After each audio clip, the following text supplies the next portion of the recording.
اعوذ باللہ من الشیطان الرجیم بسم اللہ الرحمن الرحیم۔ سورہ عنکبوت کے کل 7 رکوع ہیں۔ پہلا رکوع جیسا کہ میں عرض کر چکا ہوں کہ قرآن مجید کے اہم ترین مقامات میں سے ہے، خاص طور پر دعوت اور تحریک اور اللہ تعالیٰ کے دین کے غلبے کی جد و جہد میں جو مسائل درپیش ہوتے ہیں کارکنوں کو، اس دور میں جب کہ پرسیکیوشن ہو، ستایا جا رہا ہو، مشکلات آ رہی ہوں، قربانیاں دینی پڑیں، تو اس کے جتنے بھی مسائل پیدا ہوتے ہیں ان سب کا بہت ہی جامع جو بیان ہے اور رہنمائی ہے وہ اس رکوع میں آ چکی ہے۔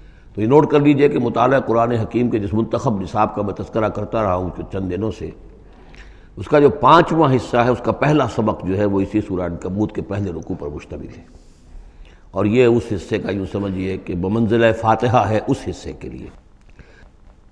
اب جو بقیہ 6 رکوع ہیں ان میں 3 میں انباء الرسل کا معاملہ آ رہا ہے، لیکن ظاہر بات ہے کہ یہاں جو انباء الرسل آ رہے ہیں تو بیچ بیچ میں خاص طور پر یہی جو مسئلہ ہے بیک گراؤنڈ میں جو مسلمانوں کے مسائل درپیش ہیں اور جو اس وقت حضور صلی اللہ علیہ وسلم اور آپ کے ساتھی جن مسائل سے دوچار ہیں، اور جو کچھ کہ کشاکش جو ہے مکے میں ہو رہی ہے اہل کفر اور اہل ایمان کے مابین، تو اس کے یوں سمجھیے بٹوین دی لائنز وقفے وقفے سے اس کی طرف بھی اشارے ہیں۔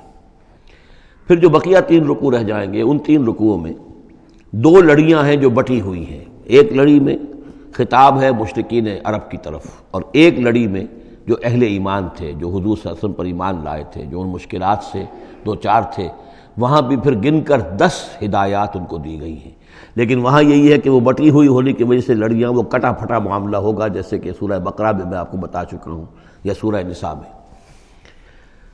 وَلَقَدْ أَرْسَلْنَا نُوحًا إِلَىٰ قَوْمِهِ، اور ہم نے بھیجا تھا نوح کو اس کی قوم کی طرف، فَلَبِثَ فِيهِمْ أَلْفَ سَنَةٍ إِلَّا 50 عاما، تو رہا ان کے مابین وہ 1000 برس سے صرف 50 برس کم، 950 برس۔ حضرت نوح کا ذکر کتنی مرتبہ آ چکا ہے، لیکن یہ بات پہلے کبھی نہیں کہی گئی، یہاں کیوں کہی گئی کہ اے مسلمانوں تم ابھی پریشان ہو گئے ہو، ابھی اس کے امتحان اور بھی ہیں۔ اور جیسے کہ سورہ انعام میں آیا تھا، اے نبی اگر آپ کو یہ جھٹلا رہے ہیں وَإِن يُكَذِّبُوكَ فَقَدْ كُذِّبَ رُسُلٌ مِّن قَبْلِكَ، تو آپ سے پہلے ہمارے رسول تھے، انہوں نے صبر کیا۔ ذرا یاد کیجئے کہ ہمارے بندے نوح نے صلی اللہ علیہ السلام 950 برس تک صبر کیا۔ تو اے مسلمانوں تم سوچو، تم ابھی سے گھبرا گئے ہو۔ یہ موج پریشاں خاطر کو پیغام لبے ساحل نے دیا ہے، دور وصال بحر کبھی تو موجوں میں گھبرا بھی گئی۔ فَأَخَذَهُمُ الطُّوفَانُ وَهُمْ ظَالِمُونَ، تو اس کی قوم کو، حضرت نوح کی قوم کو آ پکڑا طوفان نے اور وہ ظالم تھے، گناہگار تھے۔ فَأَنجَيْنَاهُ وَأَصْحَابَ السَّفِينَةِ، تو ہم نے بچا لیا اس کو یعنی حضرت نوح کو اور کشتی والوں کو۔ وَجَعَلْنَاهَا آیَةً لِّلْعَالَمِينَ، اور اسے ہم نے بنا دیا تمام جہانوں کے لیے، تمام جہان والوں کے لیے ایک نشانی۔ وَإِبْرَاهِيمَ، اور ہم نے بھیجا ابراہیم کو، اذ قال لقومہ، جبکہ اس نے کہا اپنی قوم سے، اعبدوا اللہ واتقوہ، اللہ کی بندگی اختیار کرو اور اس کا تقوی اختیار کرو۔ ذالکم خیر لکم ان کنتم تعلمون، یہی تمہارے لیے بہتر ہے اگر علم رکھتے ہو۔ انما تعبدون من دون اللہ اوثانا، یہ جن کو تم پوج رہے ہو اللہ کو چھوڑ کر، یہ تو صرف کوئی بت ہیں، ان کے تھان ہیں جو تم نے بنا لیے ہیں۔ وتخلقون افکا، اور تم نے جھوٹ موٹ گھڑا ہوا ہے، یہ اس کی کوئی بنیاد نہیں، کوئی سند نہیں، نہ عقل میں اور نہ ہی کسی اللہ کی اتاری ہوئی کتاب میں۔ ان الذین تعبدون من دون اللہ لا یملکون لکم رزقا، یہ لوگ جنہیں تم پوجتے ہو اللہ کے سوا وہ تمہیں رزق نہیں دینے کا اختیار رکھتے۔ فابتغوا عند اللہ الرزق، تو رزق تلاش کرو اللہ کے پاس، اللہ سے مانگو رزق، اللہ سے اپنی مشکل کشائی کی درخواست کرو، اللہ سے اپنی حاجت روائی کے لیے دعا کرو۔ وَاعْبُدُوهُ، اور اس کی بندگی کرو۔ وَاشْكُرُوا لَهُ، اور اس کا شکر ادا کرو۔ الیہ ترجعون، یقیناً اسی کی طرف تم لوٹا دیے جاؤ گے۔ اب یہ ذکر حضرت ابراہیم کا کر طویل جو ہے ایک جملہ معترضہ آ رہا ہے کہ رخ موڑ دیا گیا ہے اس وقت جو کشاکش ہو رہی تھی حضور کے اور مشرکین مکہ کے درمیان، اب ذکر اس کا ہو رہا ہے۔ وَإِن تُكَذِّبُوا، گویا کہ اب خطاب ہو رہا ہے اہل مکہ سے، اور اگر تم جھٹلا رہے ہو فقد کذب امم من قبلکم، تو دیکھو تم سے پہلے بہت سی قوموں نے جھٹلایا۔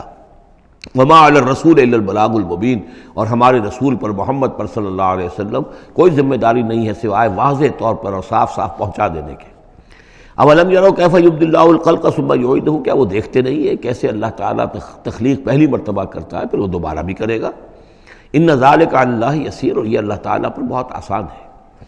قل سیروا فی الارض فانظروا، اور تو ان سے کہیے کہ ذرا گھومو پھرو زمین میں اور دیکھو کیف بدأ الخلق، کیسے اللہ تعالیٰ پہلے تخلیق کیا ہے اس نے خلق کو، ثم اللہ ينشئ النشأة الآخرہ، پھر اللہ اٹھائے گا یا اٹھاتا ہے۔ دنیا میں بھی ہو رہا ہے کہ کھیتی جو ہے وہ ختم ہو گئی، پھر اگلی پھر فصل آ گئی، پھر فصل آ گئی، تو یہ تو ایک سائیکل چل رہا ہے۔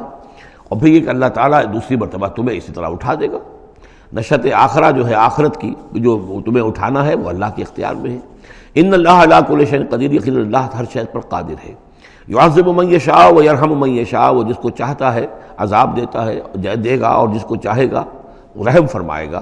وإلیہ تقلبون، اور اسی کی طرف تم لوٹا دیے جاؤ گے۔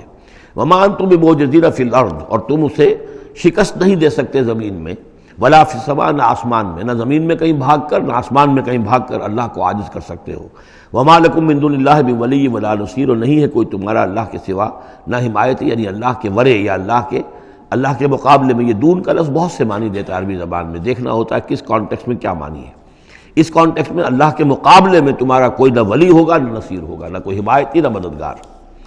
والذین کفروا بآیات اللہ ولقائہ، اور جن لوگوں نے کفر کیا اللہ کی آیات کا اور اس سے ملاقات کا انکار کیا، اولئک یئسوا من رحمتی، یہ وہ لوگ ہیں جو میری رحمت سے مایوس ہو چکے ہیں۔ واولئک لہم عذاب علیم، اور ان کے لیے دردناک عذاب ہے۔ یہاں یہ جملہ معترضہ ختم ہوا۔ صدق اللہ العظیم۔